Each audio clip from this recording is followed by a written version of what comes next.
Do you think that Western society as a whole is too tolerant of religious extremism or those dangerous parts of religion which you identify? Well, I think there is a tendency for us nice liberal people to bend over backwards to be, I mean, I never want to knock tolerance, because tolerance clearly is a virtue, but I do think that there's a problem with liberal nice people being so used to the idea that they should be nice to religion, and because most of the religious people we meet are actually nice. I mean, they're bishops and vicars and people who are delightful, charming people. But by treating what they preach with exaggerated respect, what we are in effect doing is making the world safe for those who wish to do very bad things on the basis of their faith. We're teaching people that faith is a virtue, that it is a virtue to be able to say, I believe X because I believe it, not because there's any evidence for it. Now, all the nice bishops and vicars preach that.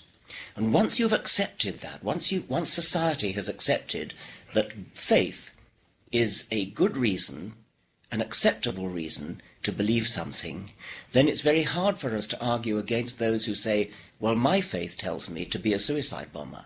My faith tells me to blow up a building, to shoot somebody, to do something terrible. And I think we've, as it were, sold the past by allowing the idea that faith is a virtuous reason to believe something. Another way to put it is to say that there is a perfectly understandable and even rational logical path that leads from religious belief to doing terrible deeds. It's very far from saying that all religious people do terrible deeds. Of course they don't.